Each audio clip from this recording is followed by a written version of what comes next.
This is going to be the worst opening to a podcast. All right, you want to restart? Because we look like idiots. This is the CHRILLCAST. I'm Chris, and this is not live. No. It isn't. No, we will not be. Even though it says live in the corner here to us, it was live for us. It won't be live for you. And it says, because it says, I just checked again because I was like, oh crap, are we actually live? We are not live because we're recording this off hours so we can release it on Monday after the Super Bowl, because nobody's going to watch this before the Super Bowl. But today, well, speaking of that, who are you rooting for in the Super Bowl?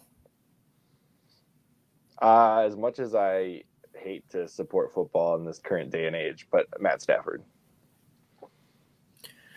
I honestly have no idea who's on either team, but I do know what team I'm not rooting for a very specific reason. So what team does Matt Stafford play for now? He's NFC still. He's Rams? Oh, well, I'm rooting against him if he's on the Rams because I think they're Rams left St. Louis. That's the only reason. That's when I stopped watching. Oh, fair enough, but whatever. Let's see. Matt Stafford. Let's find out here. This shows you how much I pay attention to football lately. It's just not my sport. He beat Tom Brady. You know what? I take it back. He must be in the AFC if he beat Tom Brady. Bengals? No. Brady's on. No, he's on the Buccaneers. No.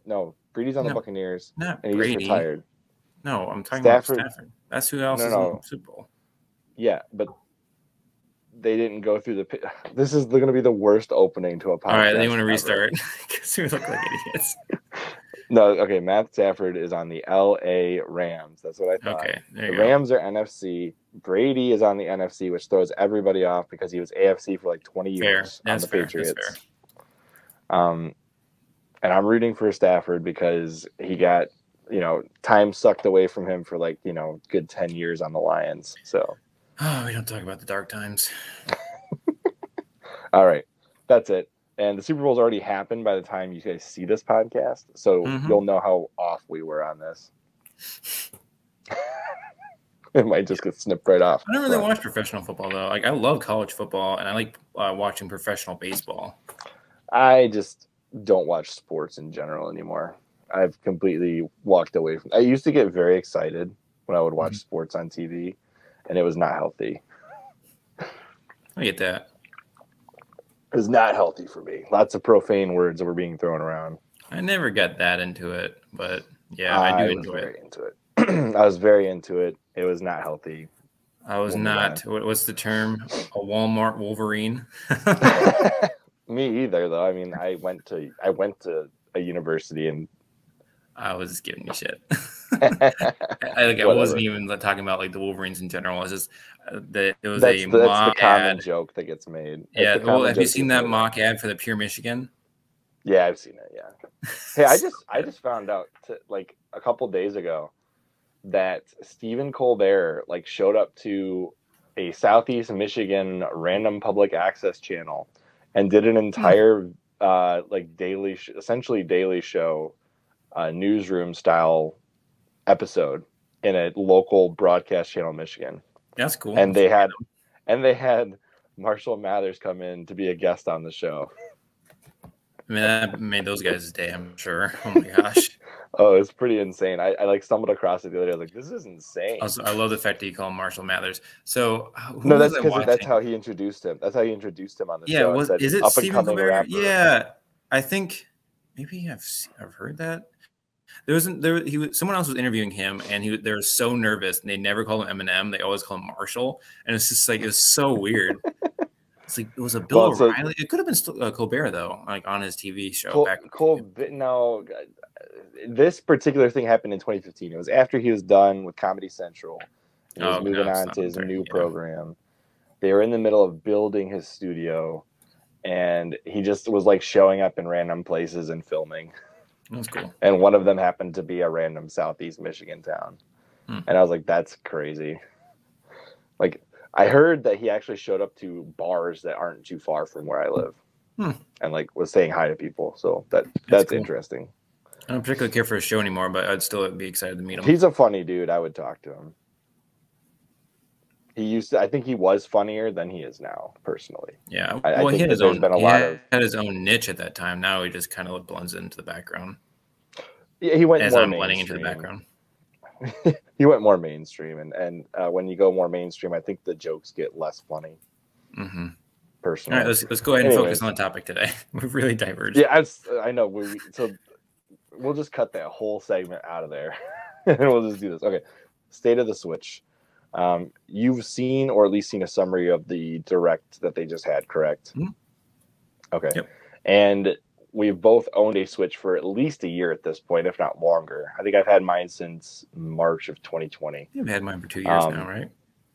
2 years? It's got to be. You got yours around the same time I did, I think, right? Or no, you got yours before I did, I think. I got mine in 2020. Okay. Well, it's been about 2 years. So let me ask you this. How often do you play your Switch? Probably a couple times a week. Okay. I'm probably once a week or less, to be entirely honest with you. You also have 1,000 other handhelds. This is true, but I have found myself less likely to grab the Switch than other consoles. That's just been my experience. There's been a few games that did captivate me, and we'll talk about that later. But for the most part, I haven't had any games that have really prompted me to say, all right, I'm grabbing this, I'm going to play it, and that's that. I've had other systems do that for me. Like even my Game Boy Advance, I've had a game pop up recently where I started playing it like crazy. But overall, the Switch hasn't had a whole lot of games for me where I felt that way. In fact, a lot of it, I almost felt more like these are meant to be played on the TV than in handheld mode. Mm-hmm. And I don't know if that's normal or common, or if that's just me. Okay. How about you? Do you find yourself playing it more docked or more portable? I always play it portable, but that's simply because, not because I don't want to play it docked, but usually someone's using the TV. And that's usually when I will I'm playing it. Break out the Switch, is when I'm sitting in the room with somebody who's watching something that I just don't care for. I'll go traveling. Prop it out of the... I don't do a lot of that.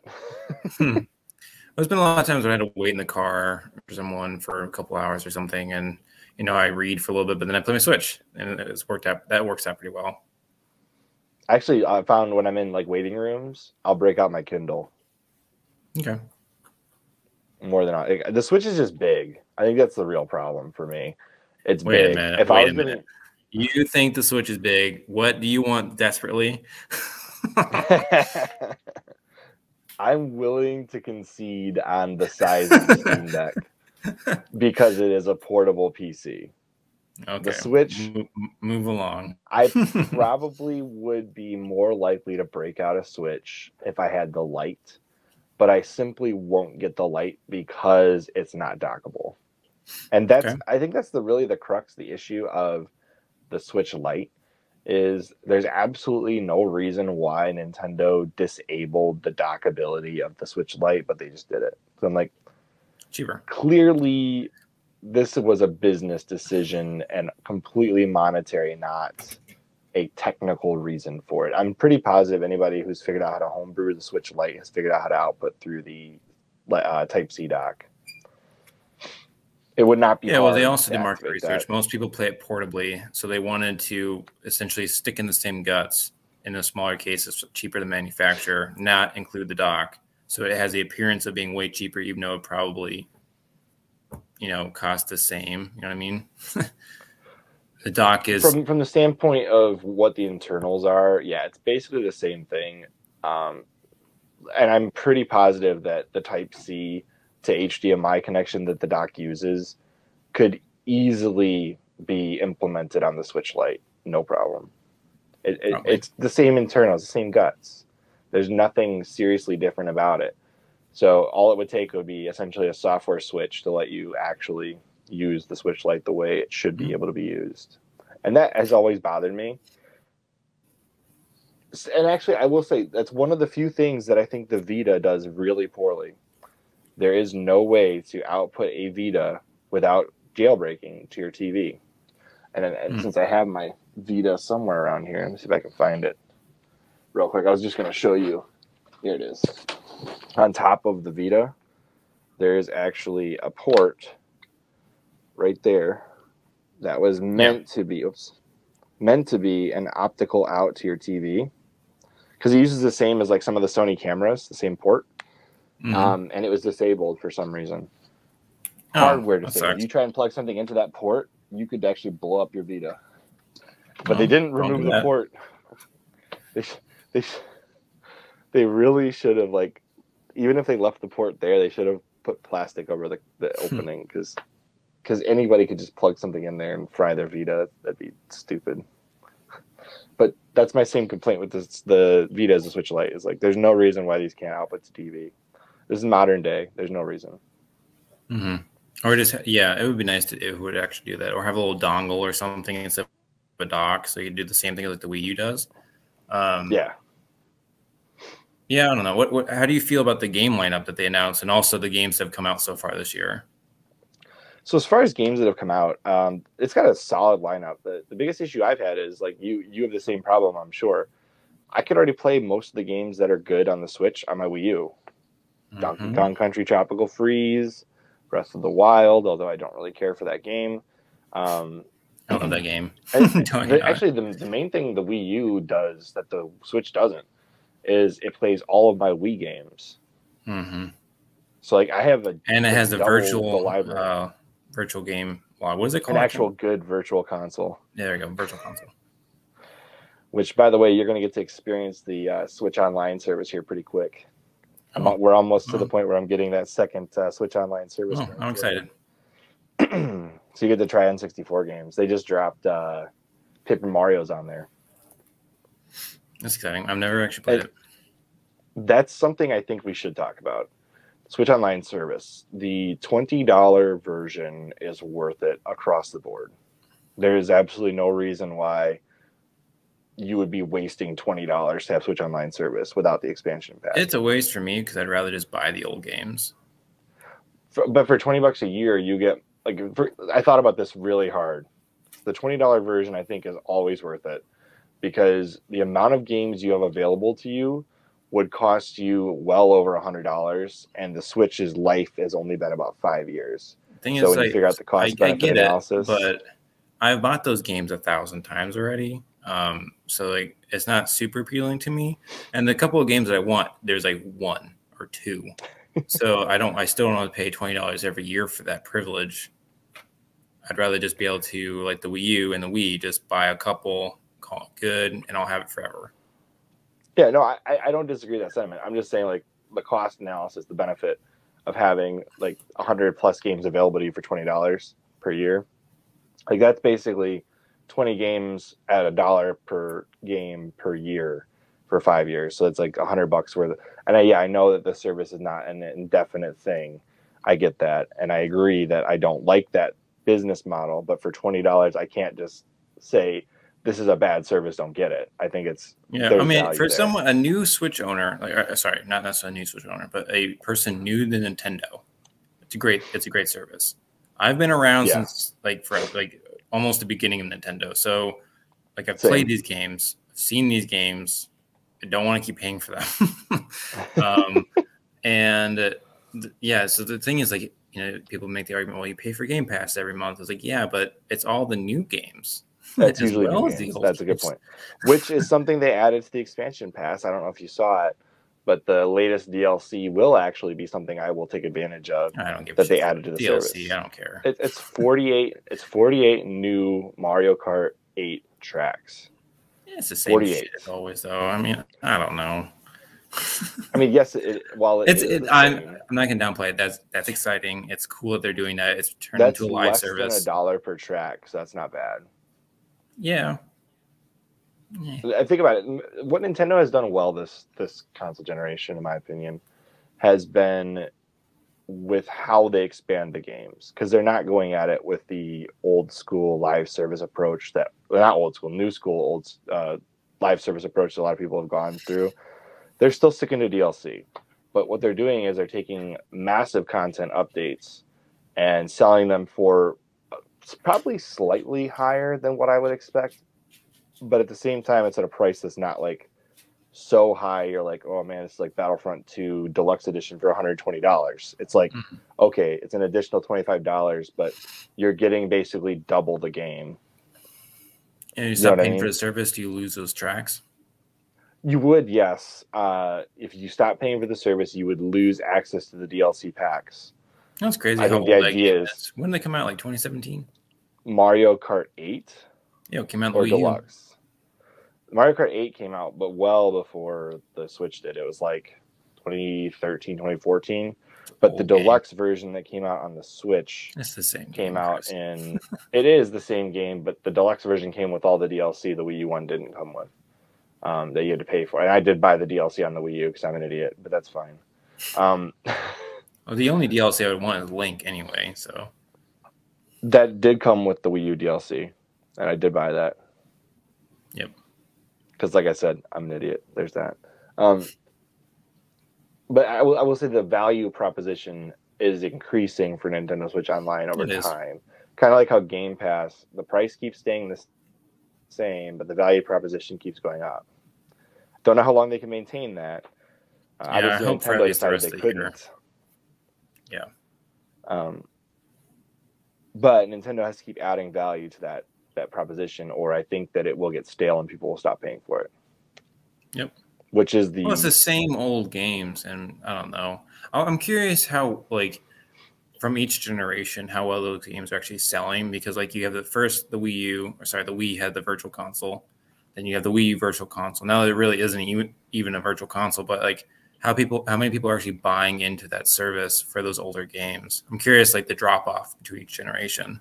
That's the only reason I actually bought into the service, was because having official portable versions of all of those games ready at the tips of my fingers on the Switch seemed very appealing. So, like, it's appealing to us because we like those games and we grew up with them. But what about, like, the new generation of people buying it? It's like my niece is 8. Do you think she would buy that service to have those games, or would she just be playing? Probably not, but more likely somebody like you or I would buy that for the younger generation, and then they would either like it or they wouldn't. Like, my kids actually enjoyed playing the opening sequence of Super Metroid with me.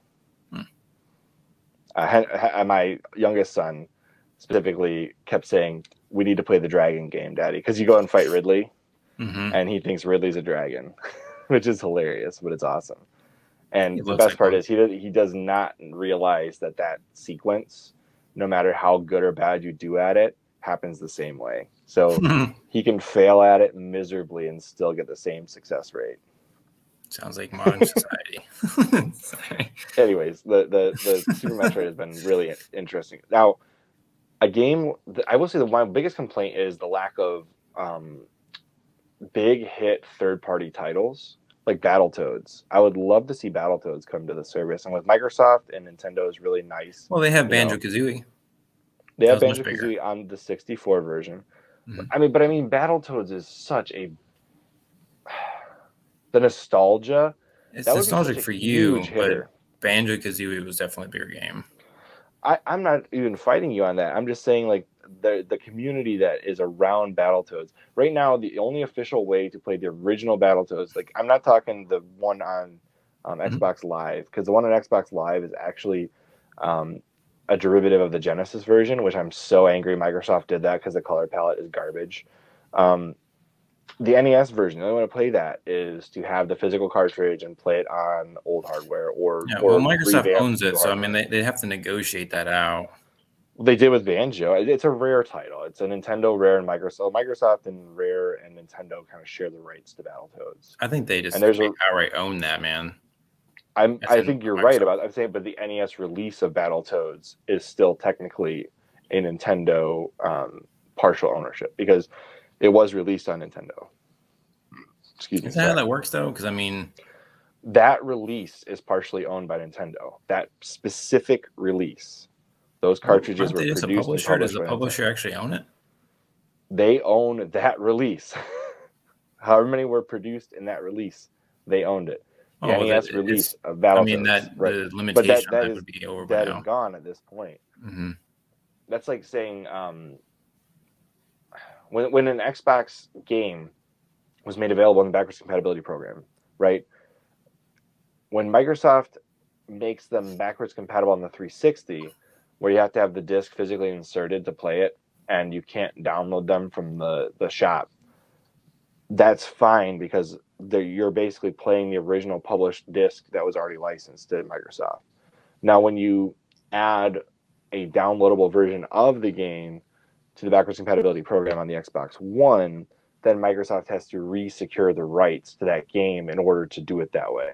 Mm-hmm. And that's partially why the Xbox One backwards compatibility program took so much longer to do than the 360. And in the same way that when Nintendo adds a licensed NES game that wasn't theirs, originally it was published by them, but not theirs, it takes longer to negotiate those rights. So I think we're saying the same thing, Will, on this. And yeah, Battletoads would be they just have to to get Microsoft's permission to put it on there. Right. That's all I'm saying. So it's not like there is an audience and then just like, well, just put it on there. I was like, well, no, Microsoft has to see the value proposition. And, you know, Phil's in there like, hey, let me put Game Pass on this. Well, I think that would be a floating Call of Duty. He's floating Call of Duty right now. It's a Nintendo like, hey, we'll get Call of Duty on the Switch. They could probably play these new games. Can you imagine how dominating the Switch would be if you had Call of Duty Zombies on it? I love zombies. That's the only thing I want. Well, I mean, Fortnite's on it. I wonder how many people will play Fortnite on the Switch. Not that many. No, I'm just kidding. I think there's a lot of people who play Fortnite on the Switch, actually. A lot more than I thought would be playing it. I can't imagine playing a competitive game on that thing. Oh, my gosh. People do. I wouldn't recommend it. The only upside to that is potentially because you're playing at a lower graphical fidelity. You might be able to get higher frames per second, you know, on the game. It would have to be like a balancing act, though. You'd have to make sure that the FPS is high and the graphics are low consistently, or it wouldn't be worth it. Yeah. Or but then again, if you just include in the Xbox, that'd be an Xbox thing. I think WoW should be on Xbox, personally. Well, they could put it on Game Pass, and then it wouldn't technically be on Xbox because the Nintendo will now be in the ecosystem. The biggest issue I have right now is if Game Pass came to the Switch, most likely what you're getting is going to be xCloud, not actual downloadable games. That's fine. I don't like cloud gaming on a portable at all. I think it's probably one of the worst. Like, remote play is one thing in your own house where you can control all of the internet environments. It's a totally different thing when you're dealing with a cloud PC somewhere in a server house owned by Microsoft, like, I don't know, 100 miles away, and that cloud needs to beam right to your Switch. Like, I hate the fact that Kingdom Hearts is coming to the Switch via cloud. I think that's dumb. Yeah, that's I won't pay for that. And the only way I'm willing to have xCloud is because it comes with Game Pass for free. Yep. I've had zero good experiences with it personally. And actually, and I will say I've had pretty great experiences. So I was playing the cloud version of Sea of Thieves with my brother out of his house, and he was also playing the cloud version of Sea of Thieves because he didn't have it downloaded. Really? Yeah, and I was having it on my laptop, and it worked pretty well. Like the frame would dip a lot, but it was fine. I tried doing Halo 5 over a cell connection, and it didn't work at all. I used to play Halo 5 all the time on my cell phone. That was remote play in your house on your Xbox. Yeah, so that part is true, but I also played it later over Wi-Fi. On your Xbox in your house or over cloud? Over cloud. It was when it was still beta. Okay. Because I was gonna say the beta app was better than the web browser version, so that would make sense. Oh, you're playing on iOS, right? Yes. Yeah, I don't know how that works. I haven't tried it on my iPhone. There was an iOS app in the beta, like Flight Store, essentially. So like if you signed up for the beta, you got the actual app, and the dedicated app was really well done. And then when Apple pulled their tricks and pulled the carpet out from under Phil Spencer, they created a web browser app that would run on anything. Yeah. And while yes, it works, like Halo 5 was unplayable. Yeah, well, this is because the game sucks anyway. All right, so back to the games that they announced. Sorry. Or are you? And also, I'm just saying the cloud. Like I'm just saying, the cloud for Switch is not, in my opinion, the way to go. That's all. Yeah, I would be disappointed if that was the way. I think that honestly, most of those games can get downloaded. So a lot of the Game Pass games are smaller 360 or Xbox titles. You could probably get like Cuphead, Minecraft. Yeah, and also a lot of the new games are so small too. I don't know if you could do that on the Switch though, because part of that. The biggest issue with Game Pass coming to Switch, though, if it did come to Switch, is there are licensing agreements with the Nintendo eShop, subject to like pricing, sales, distribution, and anything that's licensed to the Switch by a third party that's on Game Pass would be a difficult negotiation to have. Like, let's just say, for example, MLB The Show, that was on Game Pass, right? And that's also coming to the Switch now. So let's say that they add that to Game Pass, and then Game Pass comes to the Switch. I doubt that Sony is going to allow that game to be downloaded from the eShop via Game Pass. Yeah, I would significantly doubt that. Yeah, I would doubt it too. It's going to be, you know how there's like Game Pass PC. Has to like almost, it'll be Game Pass Switch, and it'll be completely different. And I fully expect that. So you'll mostly get like first-party titles from Microsoft, is my guess that you would. That's all I want anyway. I mean, like you're saying all the things I want. The pipe dream Halo CE on the Switch. I want Halo on it, and then I also want like WB games, and I'm good. That's all I want. Oh, speaking of WB games, I guess Lord of the Rings is up for a new contract, so we might see a new publisher for Lord of the Rings content. Watch, it'll be Amazon Luna exclusive. I'll be so pissed. Like if Sony buys it, but they keep it multi-plat, I'll be super pumped. I just don't want Amazon having it. Yeah, I understand.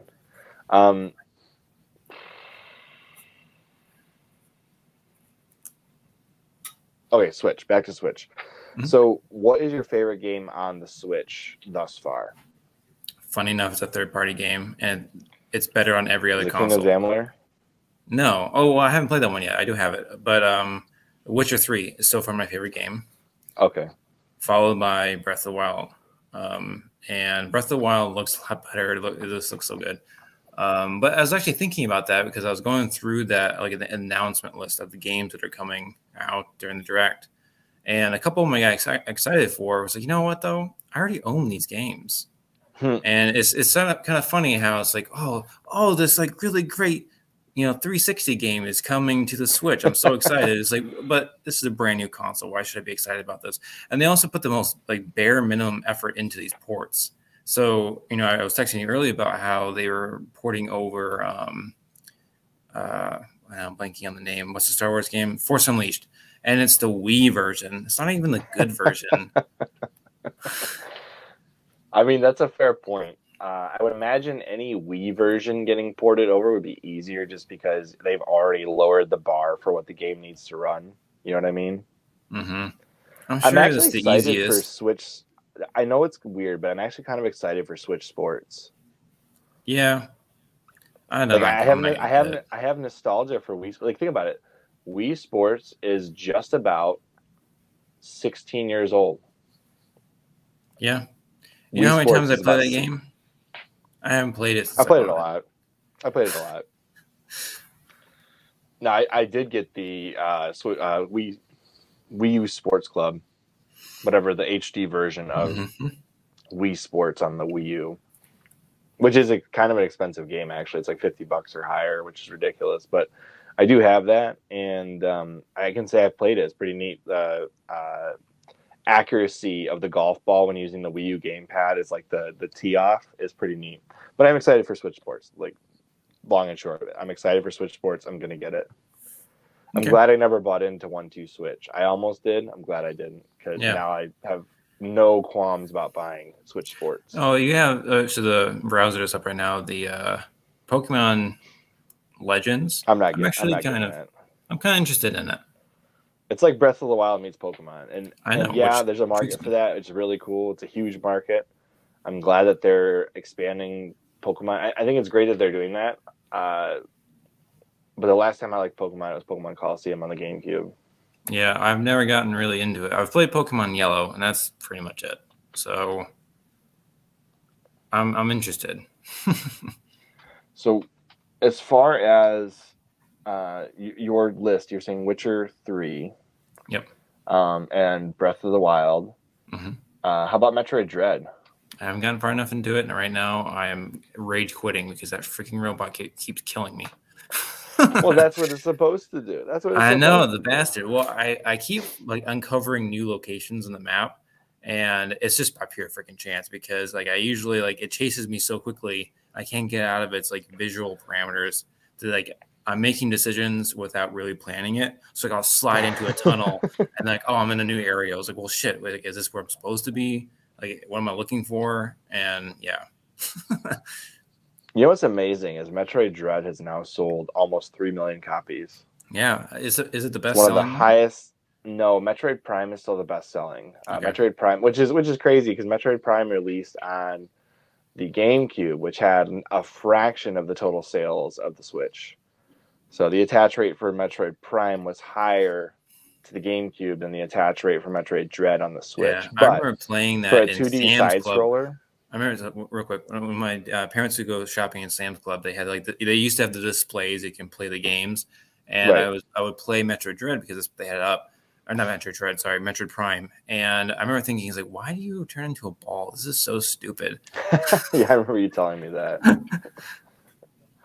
So I got Metroid Prime as a gift because somebody was giving like when I got my GameCube was already on its way out. The 360 was basically on the horizon. I got my GameCube in like 04, 05, like way late.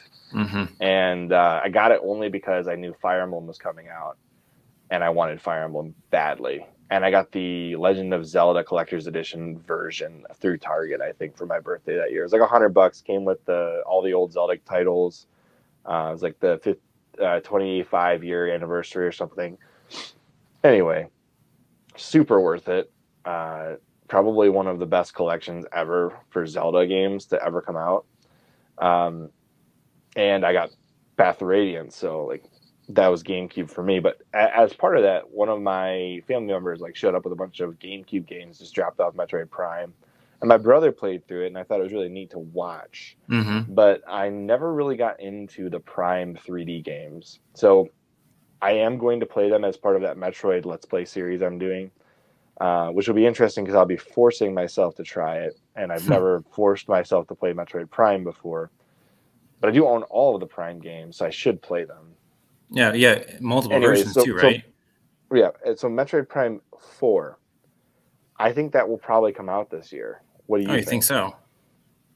I think it will. I think it'll when be did they announce the delay? How long ago was that? Been multiple years. Yeah, let me rephrase that. A Metroid Prime game will come out this year, whether that's the remastered version of 1 or whether it's the trilogy on the Switch, or what the heck? That was a weird message. Or whether it's the Metroid Prime 4. One of those games is coming out this year. Can almost guarantee it. I would be willing to bet it'll probably be the remastered version of Metroid Prime 1. That's my guess. Okay. Because that would be easier to drop. And then next year we'll get Prime 4 most likely. Now, that brings up another point, though. I don't think we'll ever get a GameCube aspect to Nintendo Switch Online service. I think more likely you'll just get ports of GameCube games in crystal clear HD. Okay. Yeah, I think that makes financial sense for them to do. Because, like, look at Super Mario Sunshine. Like, that was a cool port. I probably won't ever play through it, but it was a cool port. And it looks good on the Switch. That's what I would expect from GameCube games coming to the Switch. They'll be like either a compilation or a $60 remaster on the Switch for like $40, like a remastered upscale thing. Although then again, Link's Awakening HD was $60. Although every bit worth of $60, but still. They'll probably just sell it for $60 remaster. Of course, it's Nintendo. But as far as Metroid goes, how insane is it that this game sold 3 million copies, one of the best-selling Metroid games, second best technically ever, and it's only hitting 3% of the total player base out there? Like, the Switch is such a diversified set of interests all in one. Yeah, well, the Switch sold like crazy, so I mean, 3 million is kind of a drop in the bucket. Actually, it's really good for the series. Yeah, it's enough that Nintendo will produce more. I hope so. I can almost guarantee that. It's not enough that it'll be like an every year or even every other year. It means that Nintendo's looking at their pocketbooks and they're saying, okay, this was successful. We have a niche audience in the Metroid series on the Switch. We can expand this and make more money on it. And Metroid is not an expensive game to produce either. Mm-hmm. So they're more likely to do more because I'm not saying it's cheap, but it's cheaper than other series to produce. And so it'll be a financial positive for them. Now, my favorite games on the Switch so far, The Witcher 3 has impressed me, but I haven't played through it yet all the way, obviously, because I'm still playing through Witcher 2. Mm-hmm. But I would say Witcher 3 is in that top 10 for me as impressive games on the Switch. My favorites are probably, definitely Metroid Dread is probably my favorite Switch game overall, followed by closely Shin Megami Tensei 5. I'm trying to think. 13 Sentinels Aegis Rim could be a really cool game, but I haven't seen it played on the Switch yet. I think you should try it, Will. It's really cool. The storyline and gameplay, you would like it. The gameplay is not so difficult that you can't pick it up and figure it out and beat it. But it is difficult enough that it presents a challenge, so it's something that you would enjoy. So that one I'm excited for, but it's not out yet. Donkey Kong Country Tropical Freeze plays like a dream. Really good game. Really fun. Mario Kart 8 Deluxe plays really well on it. It's not my favorite Mario Kart personally, but it is a good Mario Kart. Yeah, they need to bring back Double Dash. That's what I want to see.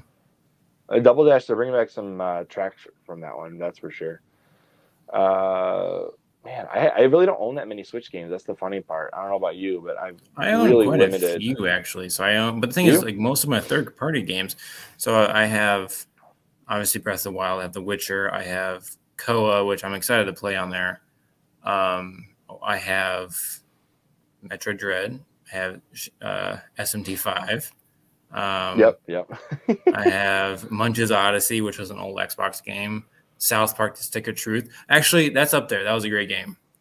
And it plays just fine. That one. Yeah, it plays great. It's a turn-based RPG. It's really good. What else do I have? I also have Oddworld Stranger's Wrath. Sorry, that took a while to remember what the title was. I've got KOTOR coming in the mail on Axiom Verge 1 and 2. Axiom Verge 1 is great. I haven't played 2 yet. I have Phoenix Rising, that Ubisoft really strange game. Ubisoft game that looks like Breath of the Wild. Yeah, I'm excited to play it. I just haven't gotten to it yet. Is Mario Odyssey on your list? I can't remember if you said that one. No, I don't have any Mario games. You don't even have the 3D All-Stars collection? No. Why would I buy that? Wow. I was so pissed when they didn't give me They didn't have the updated. You didn't have the DS version. I was so pissed. It's just like, this is the thing. This is what Nintendo does. They never gave me the best version. Like, what the hell? That is clearly the better version. Diddy Kong Racing. Yeah, I want Diddy Kong Racing, and not. I would take the old version over the new version on that because they added a bunch of weird shit to it. But I want to see them release a DS emulator on the Switch and just allow you to use Joy-Cons vertical instead of horizontal and play DS games on the Switch. Cool. I know they won't, but I would love to see that. Yeah. Anyways, keep going. I'm trying to think if there are any other games. Oh, I have Ori. You know what? I have. Oh yeah, you got Ori. That's right. You like that one. Mm-hmm. I forgot my game list is all available to me on my phone right here. I can just literally look at it. No, I don't want to create a restore point right now. Whoops. Refine. I just need to look at what Switch games I've got. That way I don't miss anything that I like. Apply. Okay. Oh, AI Somnium Files is good. Oh, Fire Emblem Three Houses. You know, the game that I love to like talk about and never actually play. Mm-hmm. That one's okay. It's not my favorite. It is. A lot of people like really love this game or really hate it. For me, it's just meh. Oh, Kirby looked good. The Forgotten Land or whatever it's called. Oh, it's a rookie mode coming to Metroid Dread. That's exciting. Chris left. I guess I'm just talking to you guys myself now. Well, rookie mode's going to work out for me because I suck at that game. I might end up getting these tracks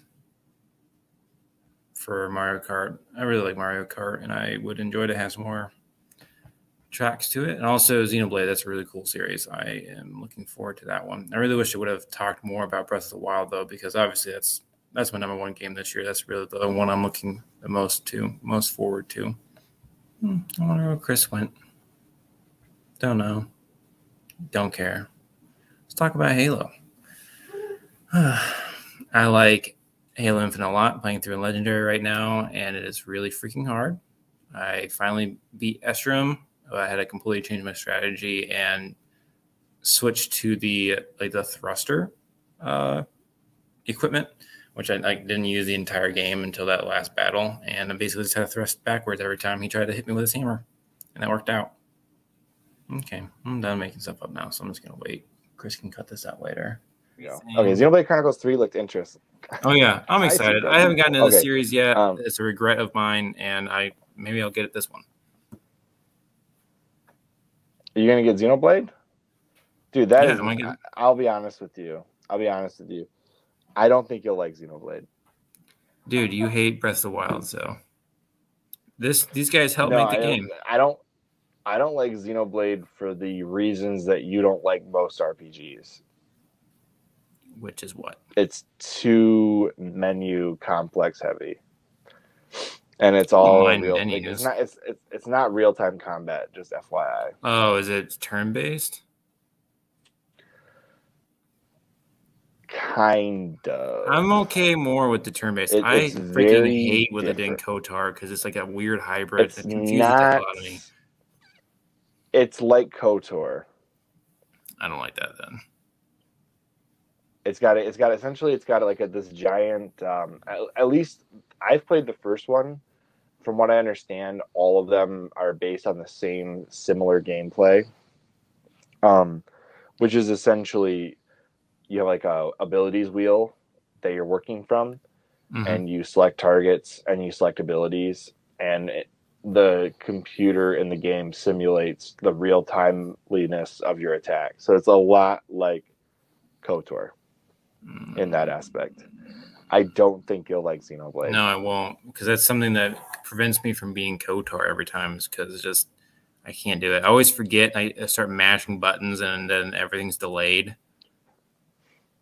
Yeah, I have a hard time with the Xenoblade games because I can never figure out what the order of attacks is going to be, whether I'm going to get to attack first. And then not only do you have to wait your turn to attack, you have to wait for recharging.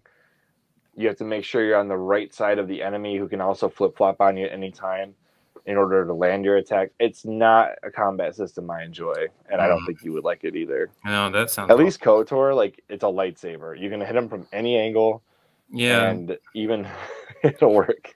Well, it's like I was saying how I really like South Park, and that's totally a turn-based system, like the old school RPGs, and that's fine because you understand that there are rules that you're playing with, and it's not like you're not running around. It's just KOTOR confuses the hell out of me, which is why I hope with the remake Paper Mario. They have an option that's live action. You would like the original Paper Mario. I think I have that game, so I will eventually get to it. Well, you're going to have it again on the Switch. Your expansion pass upgrade. You mean Paper Mario or the Super Mario RPG? Both, I think, aren't they? No, just Paper Mario. I don't think Super Mario RPG is on the Switch service. No, that's on the SNES. I have that because it's a SquareSoft game. Oh, it's on the SNES Classic. Mm-hmm. Is it really? It is. I did not know that. There's a Kirby games on there too that I didn't realize were on there. I'm pretty excited. Most of what's on the SNES Classic is on the Switch online service. For something, you know what? Maybe it is on the Switch online service. Let's find out. I have to go back and check. I bet it is. Now that I'm thinking about it. But what a world we live in, where like the bulk of like the most popular games for these different platforms are on a modern console on a service that costs $20 a year or $50 a year, depending on which version you get. Yeah, it is kind of crazy. Like, it's pretty available.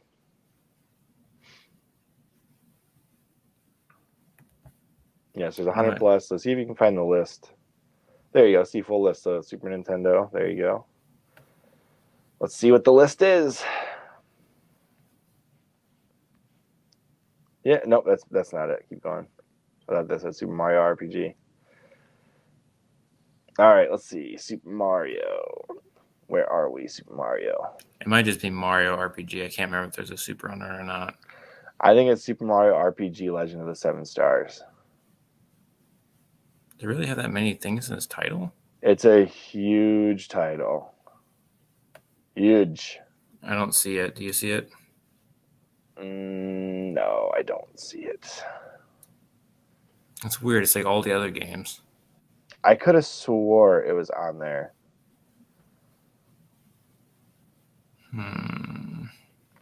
Also, Super Mario Kart is terrible. Oh yeah, no. It's inspired a great series of games. Yeah, I know. Yeah, I know you got to start somewhere. Terrible. It was great at the time, but it sucks now. I'm sorry. Unlike Donkey Kong Country, which is it is amazing. Yeah. Donkey Kong Country has, and that, by the way, that SNES wireless controller is fantastic. Oh, okay. I have no complaints. It's a perfect wireless SNES controller. It's really good, and so is my 8-bit though. But they're basically comparable. My 8-bit though, and my SNES wireless that was Nintendo officially. Nintendo has done a really good job bringing out nostalgia in a good, authentic way. Well, I mean, that's all Nintendo with is. These onlines. With these, no, they make great, good games that are brand new too. It's all nostalgia. They don't have anything new. What are you talking They about? sell you on a series of nostalgia. Like, yeah, you buy a new Zelda because Zelda is full of nostalgia, and you keep wanting to play new Zelda. So yes, the nostalgia of just think about the business model that Nintendo has figured out, though. It's like they can not only sell you the same games every generation, the exact same ones, but they can give you 1,000 games in the same series without series fatigue. Just think about how amazing that is, because like Call of Duty, everyone talks about like, oh, it's series fatigue, people hate it, it's getting bland, but they can give you another freaking Mario game. It's essentially the same mechanics, and yet everyone's like, this is fucking amazing, you know? And the same thing with how about Super Mario Strikers, though? That's finally making a comeback. That's exciting. But the thing is, again, it's just like, I'm excited about that. It's another Mario game. And like, I'm also excited about Super Mario Strikers, so don't get me wrong on that. But again, it's amazing how they figured this formula out, where they can keep repackaging the same characters, as like many of the same mechanics. It's crazy. I mean, imagine if I mean, then again, every series with some kind of nostalgia does it. Same thing. I mean, even Halo. Like, look at Infinite. How much nostalgia callbacks are in Infinite for CE? Think about how like the games are so divided. You can't have that many of. There's not that many of them, and yet, you know, people are already sick of it. Like people are like have already dropped off of Halo, but people will continuously come back for a Mario game. Or Pokemon. There's another one. They have so many series, and like there's 1,000 Kirby. I disagree 1,000 on Zelda Pokemon. games. There is definitely series fatigue on Pokemon. Like I have no goal to go back and play Pokemon. I barely want to play my original Pokemon games. But I would play Coliseum again. Coliseum's a good game, and so is XD Gale of Darkness. Those are good Pokemon games because they're more deep than just capture Pokemon and get through the game. Those are different. But the rest of the Pokemon game, other than Pokemon, I would play Pokemon Stadium too. If they brought Pokemon Stadium to the Switch Online service, I would gladly play it because the mini games are sweet. I don't know if you ever played Pokemon Stadium on the N64, but it was awesome. I did not. Really cool way to play Pokemon on the. In fact, what I would love to see is interconnectivity between a portable online. And I think this might be one of the reasons why you don't see Game Boy and Game Boy Advance on the Switch yet.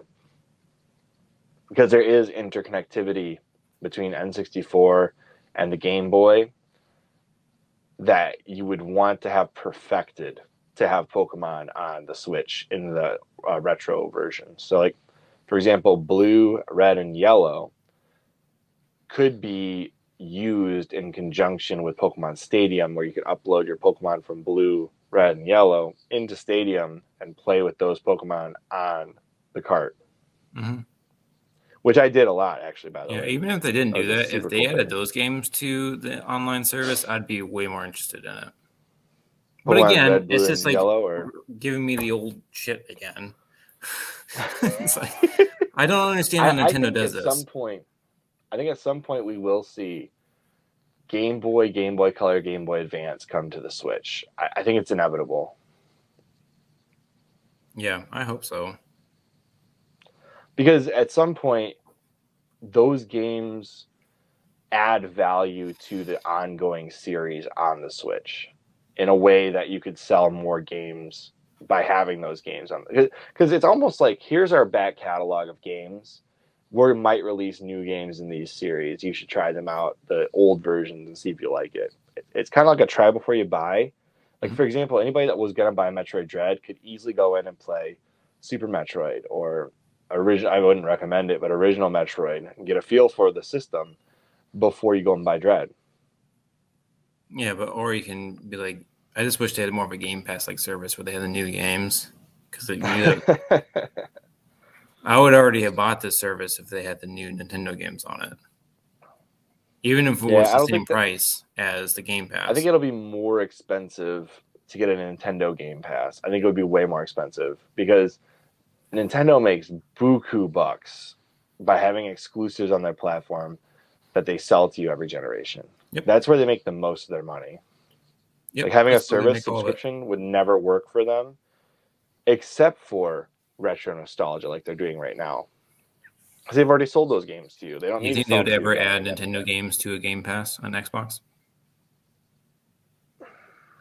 Only if those games were already on Xbox consoles and Microsoft paid a lot of money for it. Well, so, like, for example, if Nintendo published with, obviously with Rare help and Microsoft's help, if they published GoldenEye, for example, on the N60, on the Xbox ecosystem, I think that game, even if it was published by Nintendo, would probably go to Game Pass. Okay. Well, what about like an old Mario game or something? There's no way that comes to Xbox just at the current state we're in, because Nintendo makes too much money from that IP being so low to Nintendo. Yeah, it wouldn't be the new one. Or you would get like something as stupid as Super Mario Run instead of like an actual Mario game. Well, think about the market everyone would come and buy that game again on Xbox. Yeah, but Nintendo also makes money from selling hardware. That's the biggest difference between Nintendo and Xbox. Nintendo does make money on their hardware. Microsoft, for the most part, does not. Yep. So, like, they have to sell software as much as possible to make up for their loss on the hardware. Nintendo, on the other hand, they profit on every Switch that's sold at least $50. And based on that, they make, like, all the profit on their software. There's no chunk of that software paying back for the research and development on the console. You know what I mean? Yeah, I can still see a situation where they would let, maybe not Mario, but a Kirby or something, some kind of IP that they have, an old one, go on to Game Pass. If Game Pass ends up being on Nintendo Switch, I think it's be like a sort of sharing. Yes. If Game Pass is on Switch, then Nintendo would probably have their own library of games available on it. I realize. I see what you're saying now. I think yes, I think that's also a separate situation. Like, would they actually add to that? I think they would add some to that, but also if that deal is ever made, I would not be surprised to see a few make it to the Xbox as well. Maybe not a lot. Oh yeah, probably. You probably see like old Rare games that would be shared across both services, I think, or like Donkey Kong stuff like that. I think would be shared. If Donkey Kong got on there, it would blow my mind. You'd probably see Diddy Kong Racing come back. Oh, I'd be so pumped. Oh my gosh, that'd probably be like, and that's the thing. That type of a partnership would see the reuniting of old franchises that used to go together. Mm-hmm. It's like Diddy Kong Racing, or like the Conquer situation would be resolved. We might get another Conquer game. That's the kind of stuff I'm thinking of when it comes to that. You know, you might get NES Battletoads actually on Game Pass, like the real NES Battletoads, not that garbage Genesis version they included. I'm still angry about Rare Replay's version. That is the worst version they could have ported over. It looks like trash. It's hard to see where your character is. I'm not happy they chose that version. So back to the direct. I've rediscovered how bad I hated it the other day when I was playing Battletoads on my Super 8 on my Super Nintendo, and the game kept crashing, but it looked beautiful. And it crashes because of the stupidest. I'll explain later. But I went to go play it on the Xbox. Like, oh, this version won't crash on the Xbox. And then I looked at the color palette, and I was like, ugh, I can't even see where my guy is, like, let alone play this. This is disgusting. It's the worst version. I hands down, the worst looking Battletoads is the version in HD on the Xbox. It's just bad. It's importantly bad. Okay. So back to the Direct, though. Are there any games in that list that you're super pumped about? I can tell you there's a game I'm very angry about. Fire Emblem Warriors, again, really? We already did this. Can we stop this Muso spin-off crap, Nintendo? I know you guys make buku bucks doing it, but it's getting old. It's getting old very fast, and I'm tired of it. I want a new Fire Emblem game. I don't want Three Houses. I don't want a spin-off of Three Houses. I know it's very wildly popular, just like Awakening was. I'm tired of it. No more, please. No, they're making money off of it. That's why they keep doing the same shit every year, man. Fire Emblem Three Hopes is everything I hope Nintendo would not reveal at the Direct. It's the opposite of anything I wanted. Yeah, okay. I'm not happy at that at all. I'm very unhappy. I'm not happy they didn't announce any Breath of the Wild stuff. Like, come on. That's probably waiting for E3. I thought that was coming out in March, so I'm so disappointed that I now realize it's not. It's probably going to be an E3 announcement. It's probably going to be a December. That one and Metroid Prime will probably be the two main games this December to push the Switch past 140 million sales. I bet the Switch will hit 125 million by the end of the year. I bet where are they at right now? They're just north of 100, right? 103, I think. Okay. I bet they hit 125 million end of the year. Yeah, I can see it. This like, as much as I like to rag on the Switch and its weird form factor and it being a little too big and this and that thing has sold like crazy. Nintendo has a runaway success that is driving crazy software sales that not even the Wii was able to do. And the Wii was their best-selling console prior to that. But the Wii U, I think it's a big, like, let's think about it this way. The Wii sold over 100 million consoles. The attach rate was garbage. The Wii U sold like 15 million consoles. I know it's like 14 million consoles. But the attach rate was bonkers. It was really good.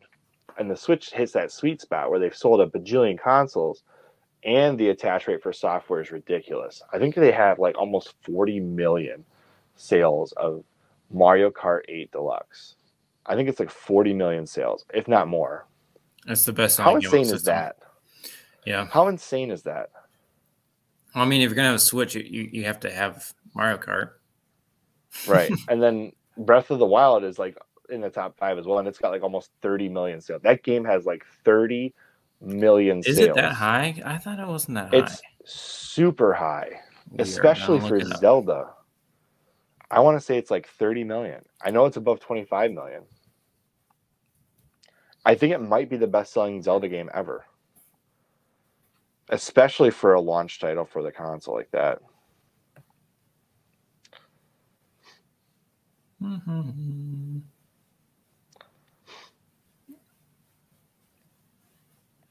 By 2021, it had already sold 26 million copies.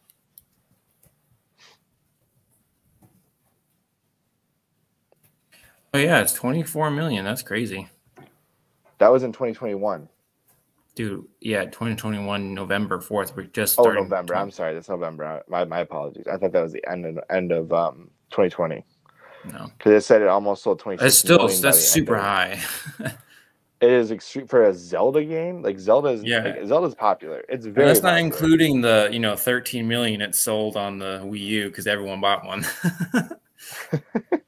Like, actually, I think the total sales on the Wii U were just under 1 million. I think that's where they get their 26 million from. They add the Wii U sales to the Switch sales. I think that's where that comes from. Because I remember they said Breath of the Wild, not Breath of the Wild on the Switch. Right? So Breath of the Wild has sold like 26 million, whereas Breath of the Wild on the Switch has sold like 25 million. So it's whatever. We're splitting numbers, splitting hairs here. What do you think the Switch could do to extend its viable lifespan? Because I keep hearing the same thing. The Steam Deck comes out, the Switch's days are numbered. And I'm like, no, that's not true. No, because Steam doesn't have Nintendo. But the thing I have noticed is new third-party games are getting less and less impressive. When was the last new one that came on the Switch? Well, Chrono Cross is coming to the Switch. The updated HDified 2D HD thing they did. Yeah, who cares about that though? But you're getting new versions of old games. You're not getting new games. I mean, so it's like what you were saying earlier about there's no Call of Duty. There's no. Now that could make a big difference though if they do bring Call of Duty to the Switch. Yeah, I mean, I don't think they're going to be able to get the new one on there.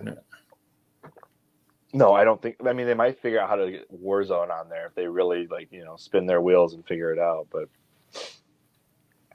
I think what they're going to do, they said they're halfway through the life cycle, which only means to me that they're not going to have a Switch 2. They're just going to have the Switch XL or however they name their 3DSs, or the new Switch, or yeah. So actually, the Switch XL. That's totally what Nintendo would do. They wouldn't do like a Switch Pro, just the Switch XL. Yeah, so it's going to play all the same games, but maybe it'll have like faster load times or something like that and be like just a little bit closer to modern technology where it's able to play the newer games, albeit still lower, but enough that to be able to get them on the Switch again. That's what they're going to do. Now, speaking of Game Pass on the Switch, I know that's like a huge thing for you. Did you read about why Xbox never built their own portable console? Because they knew it was Did you see that? No. No, actually, that's not why at all. They didn't care if it failed. The problem was, this is the quote from Microsoft, they did not have the bandwidth to handle a second console being produced on a console cycle basis. That's what they claimed. That makes sense. So they would have to basically build a portable division from the ground up alongside Xbox division. That makes total sense, yeah. So Nintendo merges their two divisions, portables and consoles, solves that problem. I always thought that it'd be cool if Microsoft built a Surface gaming division where like you merge PC and Xbox into like a portable Surface Xbox thing. But that's always been my pipe dream. That's why I love the Steam Deck. Yeah, Steam Deck's cool. Speaking of which, does the Switch have any competitors? Like, truly? Not really, because really at the end of the day, the Switch is just another Game Boy. It's just a cool one. And there really isn't. Cool one. Yeah, no, there really isn't anything else like that. Because, I mean, like, originally the big competitor would have been mobile gaming, but really mobile gaming is like it's its own freaking thing, and it really hasn't. Mobile gaming is its own thing. You're right. It's like its own. Yeah, it hasn't eaten into gaming sales at all. I mean, it's like all those predictions it would end consoles was completely false. So really, if it had gone a different way, if mobile gaming had gone a different way, it could have. But it went the way that I expected it to, which was jam-packed with microtransactions, short attention span games, free-to-play. It went the route that I expected it to, and therefore it was never going to take over dedicated gaming space. Yeah, I could see the worry, but it just didn't happen. And now you can actually play console games on it. Right. And Clash of Clans will never take over the same space as Age of Empires. So like you have to remember, like playing on a small screen like that, you're never going to have the utility that you have on a PC to play games like Age of Empires. But the new generations don't play those games really, man. So yeah, they do. Age of Empires 4 has been a pretty big success, actually. Yeah, but who's playing it? We are. I don't know. I'm not. Our generation, probably. Anyway, I No, digress. Age of Empires 4 got too meta. Anyways, but the Switch kind of fills the same space as mobile gaming, but it does it with dedicated console-style games.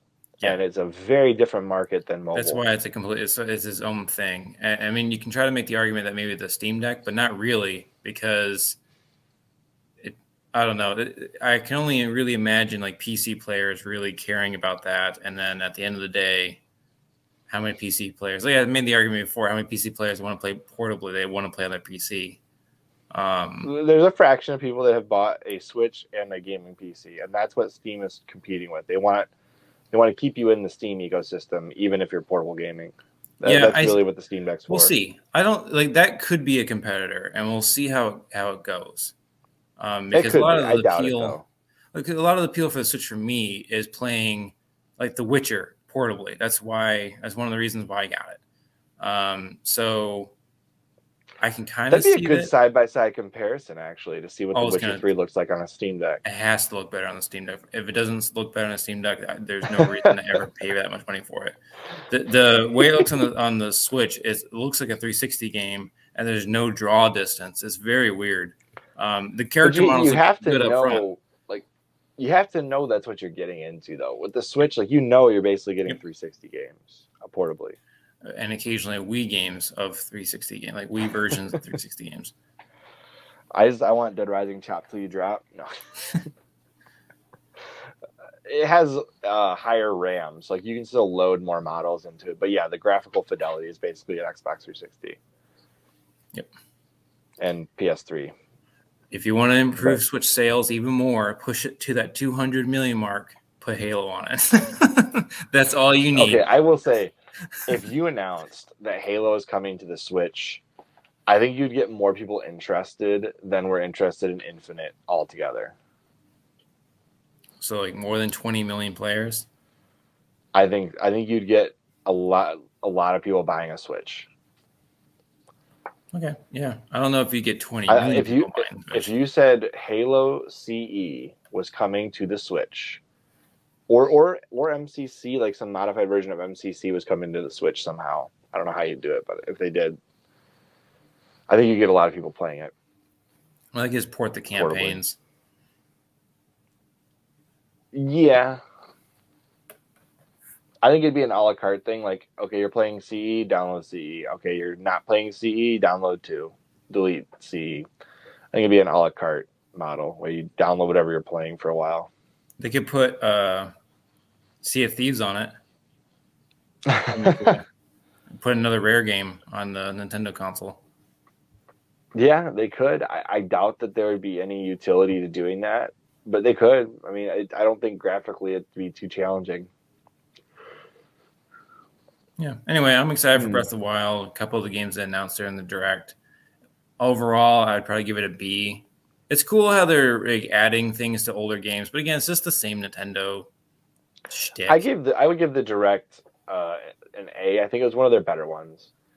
The announcement of Earthbound was a big deal. The only thing that could have set that over the top would have been if they announced Mother 3 getting localized, which is essentially Earthbound 3 or Earthbound 2, whatever you want to call it. Mm-hmm.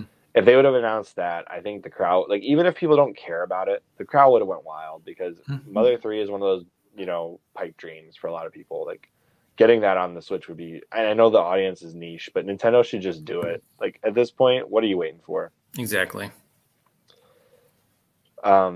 Last bit of thing, two last things, and we'll be done. But first one, did you see that Reggie said after the Wii U, if the Switch would have failed, they would have done what Sega did and gone into software-only production? Yeah, I'm glad that didn't happen. I want there to still be 3 consoles. I agree. I think it'd be a bad. I think Nintendo does so much innovation in the market that not having Nintendo in the market would be a really bad thing. Yeah, I don't even know if it's innovation, really. It's just like Nintendo being Nintendo. It's like they do something wildly different successfully a lot of the time. Mm-hmm. And with the Wii, you saw the Kinect come out, you saw the PlayStation Move come out, which I didn't actually realize the PlayStation Move sold over 15 million units. I didn't know that. That's quite a bit more than I thought. Yeah, pretty good. And the Kinect sold, I think, 25 million units with the 360.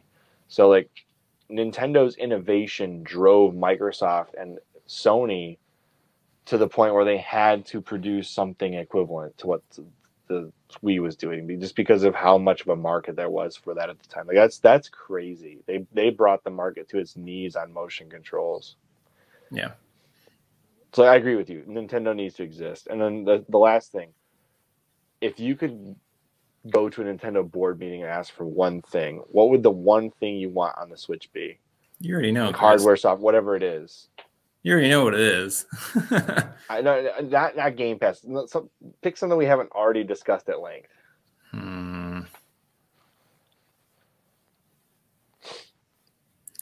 Well, okay. Well, I mean, the bigger asks I've ever talked about, like, I obviously want Game Pass on it. I would like to have a virtual console on it. But how about this? Better online services. So, like, more akin to what PlayStation and Xbox has. Yeah. And then games that go along with it, third-party games, would be really nice. Right. I agree with that. That's a good call. I think my ask would be the ability to have dual screen play some way or another, because I think the lack of the ability to do anything with the old 3DS library, in a meaningful way is a bad thing, because those style of games, those dual screen things, the things they've done for the last like decade, have no place on the Switch, and I think that's just sad. I would love to have some way to have dual screen play. Also, they figured it out with the freaking Wii U. I realize like the console's in the Switch, but they need to work that out. Like I want that functionality back. Yeah, you're saying like have off-screen play. Also, yeah, exactly. Make the dock essentially a bonus console, where you can have like inventory management on your Switch while playing the dock on your TV. Yeah, I agree with that. Or just have the dock be a freaking dongle and have it Bluetooth or something. That would have been really, really neat. Now that would have been cool too. But then you'd be beaming the screen through the dock from the Switch in your hands, and that's not the right way to do it. The Wii U did it better, where you have the docked console going to the TV and the peripheral, the Wii gamepad. I'm sure be a lot more technological. No, it'd be very difficult to do it the way you're talking. But for example, I have my 3DS modded, where I can boom my screen over Wi-Fi to my PC, and it is not a very pleasant experience doing that. I wouldn't want having an your battery would die so quick. That would be the biggest issue. Your battery would die way too quick, because trying to ship that much data over Wi-Fi to the dock would be insane. You're better off having a fully contained Switch in the dock that communicates with a portable Switch. And that's actually my biggest ask. Nintendo, why don't we have a dock that plays the games on its own? That is my ask. Let's get a dock that plays the games. That way people could buy a dock just for the TV, and that's all they use it for. Okay. Because, I mean, really, the Vita had the best system. You had remote play, which is essentially off-screen play from the Wii U. You had the entire Vita library of games. You could remote play the entire PS4 library of games.